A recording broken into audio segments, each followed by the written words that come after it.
Hello everyone, and welcome to Autocrat. This is episode 78, summary of chapter 2, the Trojan War. Very nice. We have now finished the Iliad and the Posthomerica, meaning we have finally put the Trojan War behind us. Only took nearly a year. Yeah, you're right, we started the Iliad in January. That's scary. But with that, we have now finished chapter 2. Good. Just as a reminder, before we do anything else, that we will be covering the Odyssey and the Oresteia as part of Chapter 3, not Chapter 2 like we originally said. Chapter 2 was more about the Trojan War itself, whereas these stories are part of the after effects of the war, or the after party, if you want a party analogy. Maybe you do, maybe you don't. As such, Chapter 3 will be about after the fall, as we have grandly called the stories of the various people and their descendants who scatter all over the Mediterranean. However, all of that is for a future episode. This is because today we will be going through a recap of what we've talked about since we closed the book on the purely mythological stuff in episode 49. We will also have an opportunity for a quiz, as we had last time. Actually, yours, Vincent, is going to come right now. Right this instant. I didn't revise. It's fine. Okay, well, let's do that first then. Quiz time! I will quiz you. You will be able to earn a maximum of 15 points. Okay. I will grant the points however I see fit per question. Okay. Are you ready? How many questions are there? 3. Okay. Yes, I'm ready. And no, it's not 5 points per question. Okay. Satisfying and yet annoying at the same time. Let's go. Question 1 is about episode 75, which was Goodbye Paris. Yes. For reference. Okay, yes. Who kills Ascanius? Ascanius? And I'm gonna say it probably is a different Ascanius from the one we're gonna talk about in the Iliad, because the one in the Iliad is very much still alive. Yes. Just so you know. Yes. So it probably is a different one. Promo for chapter 3. Anyway. Who kills Ascanius? I think he's a Trojan. So I think a Greek kills him. Seeing as everyone dies to this man, I'm going to say Neoptolemus kills him. You are correct. I am? Oh boy, how many points do I get? 3. Yay! That was a complete Hail Mary based on the fact that the Ascanius sounds vaguely Trojan. I barely remember this man. Now, for 5 points. Okay, question 2. Yes, from episode 57, Choosing Miss Olympus. Yes. How do the contestants try to bribe the judge? Oh, is it... So I have to give all 3 of them? There's 3 contestants. How does each one have to bribe the judge? Right, so we have Aphrodite, Hera, and Athena, or, for our Roman listeners, Venus, Juno, and Minerva. So, Aphrodite offers the hand of the most beautiful woman in the world, which may or may not be consensual. Right. Hera's deal is about ruling, so I think she offers him rule over many peoples. And I think Athena grants him wisdom, but I think that might be wisdom in battle. That's my final answer. I might be wrong or have mixed 2 of them up.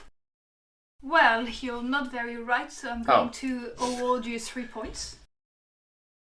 3 out of 5? Yes. Not bad, I'll take it. Because Hera, like you said, she wants to make him ruler of lots of people. What she wants to make him is Lord of Asia. And she also wants to make him wealthy, which you did not say. Okay. You were right about Aphrodite, but since you didn't say the name of the most beautiful lady, I took a point off. Oh, that's just mean. Yes. And Athena, you got just completely wrong. She wants to make him great in war and have all the glory. Okay. I mean, I got the fact that there was war involved. There was a sword at some point. So you nearly got it all. Nice. Your last question is from episode 67, which is Achilles kills everything. Yeah, thank you for reminding me. I remember nothing about what that was. That question is worth 7 points. Oh, good. Because it's a very hard question. Oh, good. How do Book 20 of the Iliad open? Book 20. You are the right to one hint, because Okay. it's really hard. I'm going to offer a suggestion of which one Book 20 is, and you can help confirm or deny that. I think Book 20 is the one where he gets the new armour and we spend 3 pages talking about how cool the shield is. So, I think, I'm going to guess, that it opens with Thetis going to see Hephaestus. It does not. It does not. A clue? I would like a clue. It opens with a god. Well, seeing as that's what I just had, with a god, so specifically a male god. But which god and what does he do? Right. Let's see how close you Let's can get. narrow it down. This is not me giving my answer, I'm just thinking. But so far you don't even have half of the points out of 15. Well, that's embarrassing. So, there are 3 male gods who are principally involved with stuff. It's Ares, Zeus, or Apollo. I'm going to say... I did say it would be a very hard question. Yeah, no, I mean, you picked the right book there, because Book 20 is like the middle child of the Iliad. Yeah. Put that on a t-shirt, kids. Actually, don't. We have trademark. I'm going to say it's Zeus making some grand pronouncement. You are very, very close. Therefore, I'm going to give you 5.5 point for it. 5.5. Zeus summons the gods together. Okay. To make a grand talk. Okay. I mean, You're very close. My other thoughts were going to be Apollo just being annoying in general, because he does that. Or Ares punching somebody. Your final score is therefore 11.5 out of 15. Okay. I don't know if I love or hate the fact that there's a 0.5 points awarded, but I will take it. Which I will determine as an A-. Okay, great. I think there is an actual... There's an equivalent thing, but I don't know what it is. Yeah, I think I actually did worse than that, because I think in the old system, I believe an A was 80% or something like it, so I think I probably only got like a B or a C. But I'll take it. Thank you, teacher. Good. Nice. Now that this is suddenly done. Yes, now that I feel traumatised and scared by everything, let's go on to the recap. Yeah, just so you know, there'll also be a reflection of the characters we've come across. Yes. So, with that, recap time. Yes. Recap. We started off chapter 2 of the podcast by introducing some of the key figures we'd be accompanying throughout. The first of this was, as you all well know, me. Oh, that joke, I'm so glad that we've put that joke behind us. Have we? She's still alive. Oh, no, we haven't actually, have we? Who is, as you know, Cassandra, the daughter of King Priam and Queen Achilles of Troy. She was cursed by Apollo to be able to see the future, but to never have any of her prophecies believed. Yeah, I mean, apparently that's what you get for rejecting Apollo's advances. We then meet Paris, her younger brother. Yeah, aka Alexander. A.k.a. Alexander. When he was born, Cassandra foresaw that he would bring about the ruin of Troy. Yeah. As such, Priam and Achilles tried to have him exposed and killed, as we also saw with Oedipus back in episode 21. Yeah, but just with Oedipus, it didn't work and Paris was rescued. He eventually wound up being reunited with his birth family through means of a wrestling match. Yeah. After getting married to the nymph Oenone. I did check that. I don't know if I've mentioned this before on the podcast. We did get the name Oenone right. I looked up the pronunciation. Nice. Third up was Aeneas, which will be the main character of our next big series, the Iliad. Wait, Aeneas gets his own TV show? He does! Gasp, he's actually relevant. He is! He is the son of Anchises, a member of a minor branch of the Trojan royal family, a mortal man. Anchises is also a first cousin of Priam. Yeah. Aphrodite fell in love with Anchises and had a nice night with him, the result of which was Aeneas. Yeah. Aphrodite swore Anchises to secrecy, but seeing as we know Aeneas is her son, that didn't really work well. Yeah. Who do we have next up? Well, our next one was Helen, which is the name of the most beautiful woman, Helen. Yes, you missed that in the quiz, poor darling. She's the daughter of Zeus and Leda, most likely, sources differ, and Zeus apparently seduced her while he was in the shape of a swan. Oh. As in, she slept with a swan. I know. Just thought I'd make that crystal clear. Helen also hatched from an egg, so there's that. The point is, she's a demi-goddess and she's beautiful. Wonder if that will come into play later. Well, then we talked about the whole mess that is the House of Tantalus. Oh, do you remember boy. that mess? Yes, so starting with Tantalus, son of Zeus, we get a whole mess of incest, backstabbing, cannibalism, intrigue and murder. You know, standard family reunion stuff. This eventually gets us to Menelaus and Agamemnon, the great-grandsons of Tantalus. Menelaus is king of Sparta, and he ends up married to Helen. How? Well, to explain that, we need to introduce another person we talked about, Odysseus. Yes. He's the great-grandson of Hermes, and he is very crafty. He comes into the story when he shows up as a suitor for the gorgeous Helen. He's one of the elite Greek heroes, basically. And there's a lot of them. Yeah. Helen's stepfather gets nervous, wondering what's going to happen once he chooses one man to marry Helen. After all, he will then have a lot of angry, rejected Greek men with pointy things right outside his house. Odysseus suggests that everyone swear an oath that, whomever Helen's stepdad chooses, the other suitors will all defend the marriage. So they do, and Menelaus is duly chosen to marry Helen. They have at least one daughter, Hermione, together, and Helen becomes Queen of Sparta. So she's now Helen of Sparta. Cool. In return for his help, Odysseus gets to marry a woman called Penelope.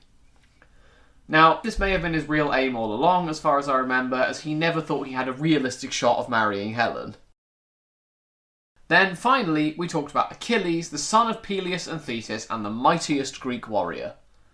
We'll get into him more in a second. Peleus was a mortal man and Thetis was a goddess. Yep. There was a prophecy that the son of Thetis would be greater than his father. So the other gods didn't want to touch her with a barge pole. Yeah, seeing as how odd they are about succession all the time. I mean, we've seen what happened to Cronus and Uranus. That's all Yeah. Thank you very much. Thank you very much, but no thank you. So she gets married off to Peleus after he creeps on her and does some unacceptable thing we covered in episode 56. Yeah. They get married, everyone is invited. Hooray! Well, except Ares. Oh. Yeah. She creates a golden apple which is dedicated to the prettiest and chucks it into the wedding feast. Yeah, that goes well, I imagine. Aphrodite, Athena and Hera all claim it. Yep. Just like we've seen in that little quiz. Yeah. That you got only 3 points out of 5 for that question. Yeah, alright.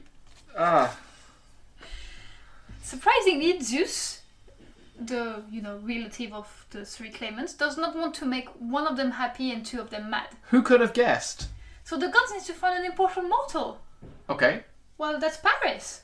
Why wouldn't that be? Yeah, obviously. Up on Mount Ida, he gets to judge which one gets the apple. Yeah. But there's bribery involved, Yeah, as we've seen. Just in case you were worried there wasn't enough bribery. But as we covered in your quiz, the only relevant bribe is that of Aphrodite, so Paris gets shacked up to Helen. Exactly. Who, as we've just said, is already married. Yeah. It's only a minor obstacle, though. Paris does what everyone should do when they want a wife that is already married to someone else. He kidnaps her. Yeah, he goes to the other man's house, spends a few days with him, really gets to know him and get into his trust, and then steals his wife. So, this activates that oath all the suitors made, and means that all of Greece has to get an army together to get Helen back from Troy. Helen of Troy. Huh, that has a nice ring to it. It does. Anyway, we get 1,000 ships setting off. Odysseus is drafted into the war after trying to get out of it by looking mad, and he's tasked with fetching Achilles. Achilles' mother has hidden him away pretending to be a girl to get out of it, long story, and in the meantime he's also fathered a son, also long story. However, Odysseus tricks him into revealing his identity and they set off for the war. Along the way, Agamemnon sacrifices his daughter, or at least tries to get the winds to turn around because Artemis is mad with him. We don't have time to go into it, that will be a refrain of the whole recap. The fleet spends about a decade lost at sea / regrouping before finally landing in Troy, and then we get the start of the Trojan War. The Iliad only covers the 10th year of the war, so the other 9 were probably eventful, but we don't know much about them. Yeah, they probably had boring days as well, where the sea is so calm that they're just not moving, there's no wind and anything. The god of the wind doesn't want to answer them. So they're just like, right, shall we play short straw? Are you suggesting that after the Greek fleet showed up at Troy, they were doing yoga mornings on the beach because there wasn't a lot happening? Yeah, but even the people on their way, yeah, they'll be like, this is a bit long. This is nice. I needed this. Just a little vacation. And then they hear the sounds of burning and screaming in the distance. Oh yeah, that's why we were going. Well, at the start of the Iliad, Agamemnon makes Achilles mad by stealing away his slave girl Briseis after Agamemnon is forced to give his own one back, because obviously it's not fair that Agamemnon doesn't have a captured woman who's there against her will. That would be unfair. Yes. Anyway, Achilles promptly refuses to fight and asks his mother to help the Trojans win. That'll show Agamemnon, yeah. Most of the Iliad is just fighting going back and forth, so I'm only going to summarise some key highlights here. Yes, to tell. Diomedes turns into an absolute legend by carving through the Trojans, including trying to take on the god of war himself. Yes, he did. He even injures Aphrodite as she's trying to get her son Aeneas off the battlefield. We do see some lulls in the fighting though, including the Trojan prince Hector getting a tender moment alone with his wife Andromache and their son Astyanax. Remember that boy? I do. Remember when he was alive? I do. Yeah. However, we also get a sneaky raid where Odysseus and Diomedes team up to steal some horses and a chariot belonging to a king called Rhesus, as well as killing a Trojan man called Dolon who's volunteered for the same sort of mission on the other side. Yeah, just casually. Zeus then starts acting more actively towards the Trojan side, helping Hector to break through the defensive wall the Greeks have built around their fleet and pushing them back. Yeah.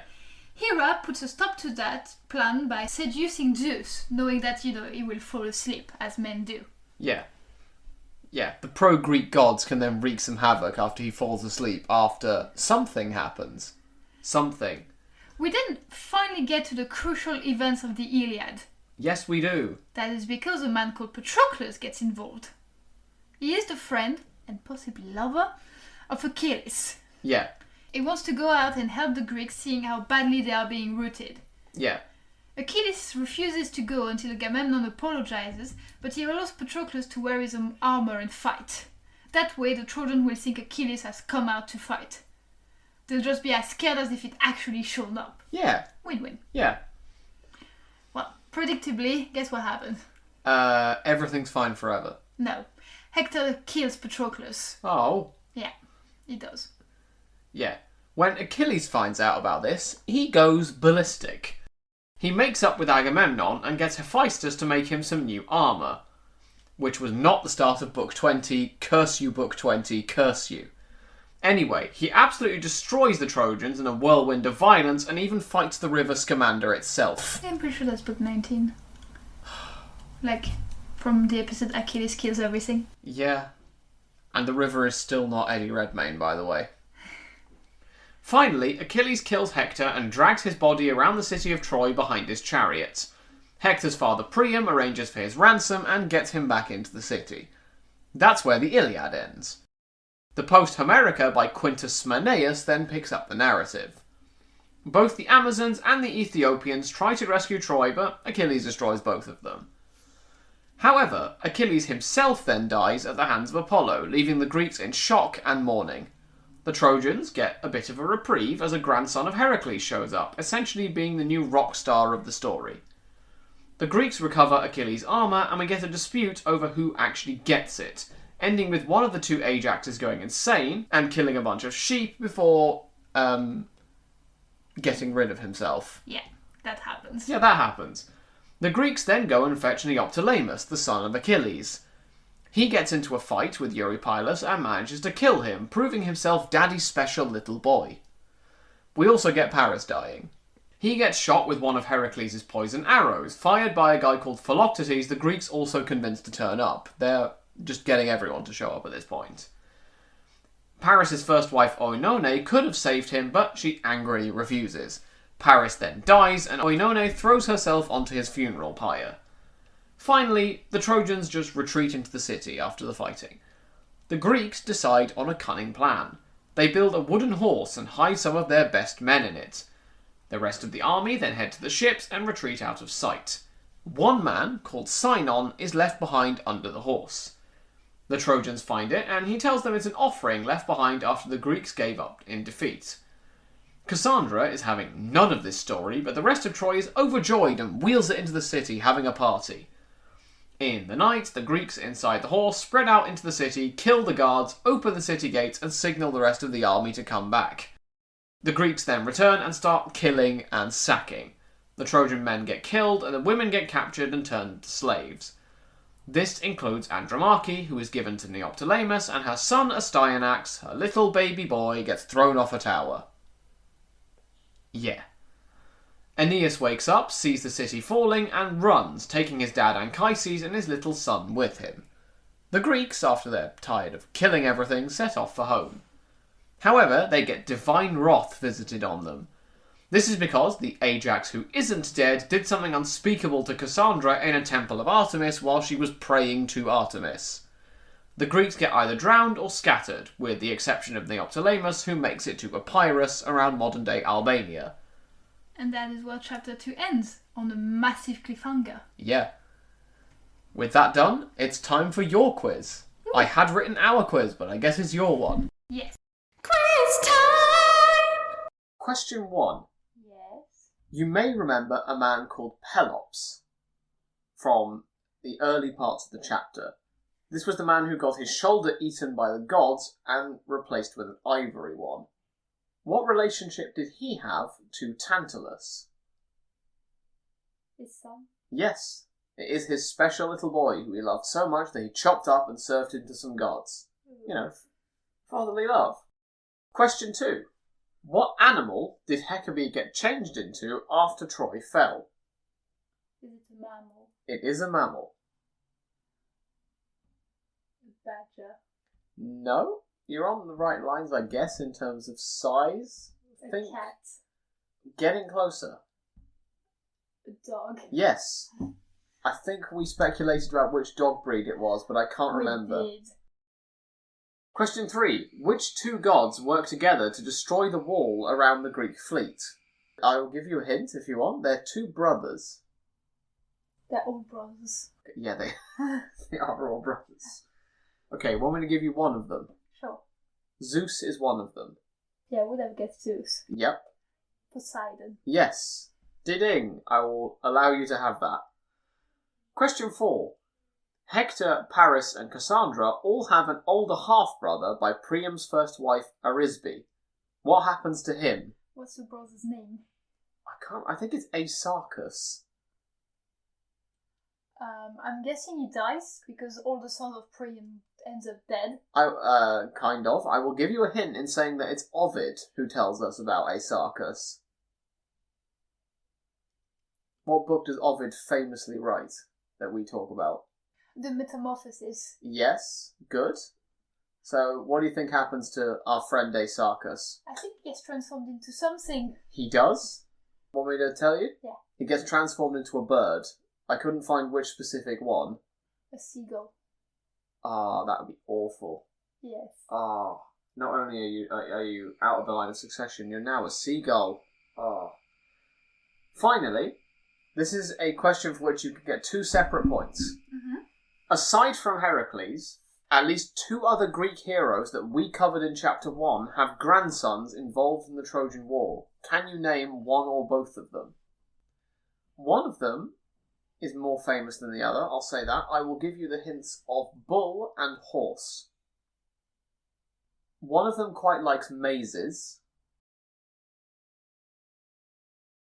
The maze, the bull, that sounds familiar. Yeah. One of them is the worst towards women. I think we're hinting at Theseus. We are hinting at Theseus. Theseus and Bellerophon. Yes, I was going to say the other one is not the worst towards women because they actually ran towards him with their lady parts out and he ran away from them. So yeah, that is my quiz. Very nice. How many points are you giving me? Oh, I have to do points. I didn't think of a point system. Let me come up with one now. Well, you got Pelops, so that's... The answer is all of them, thank you very much. And now let's talk about who was the best, who was the worst, and whose story we enjoyed the most. Yeah. Personally, I really came to dislike Achilles. defend. He just struck me as a whiny mama's boy rather than a mighty hero. Anytime anything happened, my life's so hard. Oh, I just didn't like him. However, I can't say the same thing about Diomedes and Odysseus. There's something about Diomedes being an awesome fighter and Odysseus being a grumpy sitcom character that I just like. That said, I also did like the unexpected cameo of the Amazons being in the Trojan War for seemingly no reason. It's nice to see women in Greek mythology doing something other than having children or asking Greek men to have children with them. I mean, we'll get onto your opinions in a moment, but as for whose story I enjoyed most, I found it really funny how often Aeneas' only role in the entire saga was to run away or be kidnapped by some Greek god or other. Yeah, it really was. It was a bit useless in the Iliad. Yeah. So, whose story did you like? I like the story of Cassandra. Yeah. Because... It's nice to relive those memories. Not that anyone would believe me. Yeah. You know? No. I don't, but carry on. I like Helen. Yep. I think she gets a really bad deal throughout the entire saga. She gets a bad rap. Yeah. Now, whose story did you hate? Or who did you not like? I didn't particularly enjoy the war story of the House of Tantalus. I found it interesting, but it was really grim. Yeah. For weeks beforehand, I think, when I'm researching that, I was telling you, oh, get ready, you're not ready for this. But yeah, I don't like whoever it is that dismembered a son to feed it to its father. Tantalus to feed him to the gods. Yeah. Just like, haha, let's see if you really know everything. That's my child. How did you get to that point? But I like the story of the golden apple. Yeah. That's a cool story. Yeah. It has made me believe the Greek goddesses are all essentially just magpies. And I really like the beginning of book 20 when Zeus summons all the gods and Poseidon is like, what are we doing here? I don't like that one. Poor treasure. So, finally, it's time for our questions and comments corner. The Query Zone. We did actually get a comment, so we're going to respond to it. Yeah. This was from listener GA, our old friend from chapter 1. He kept us on our toes again when it came to episode 52 and our discussion about the origins of the name Aeneas. He informed us that the name derives from a verb meaning to praise, namely aineo ainumai. I have no idea if I'm pronouncing that right. He might tell us. Yeah, he might. I can't remember off the top of my head what we said the name Aeneas meant. I think it was something to do with the idea of regret. Maybe. So, in the context of this name coming from the verb to praise, it can be understood as meaning praiseworthy, in the words of listener GA. Now, I looked into this, scientifically, and the website behind the name does equate the word aine, spelled A-I-N-E, with praise. The Ancestry website, again, says that ainos refers to praise, and finally, the etymology website, which I love that exists, says that the etymology isn't certain, but it may be praiseworthy, again coming from ainos, meaning praise. So it seems that we dropped the ball on this one, and Aeneas does just mean praiseworthy. So our thanks to listener AG for the feedback. And with that brings us to the end of our little recap and quiz.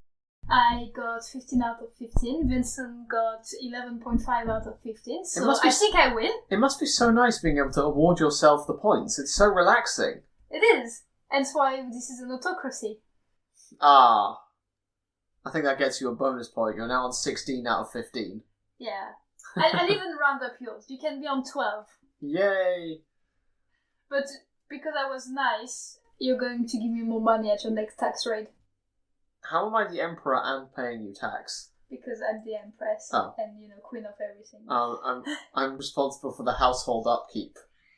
But in any case, we hope you enjoyed this little recap in chapter 2, and we'll see you next week with the beginning of chapter 3. Yes, and that will be the Oresteia. It will be. See you next week and have a great week, everyone. Have a great week.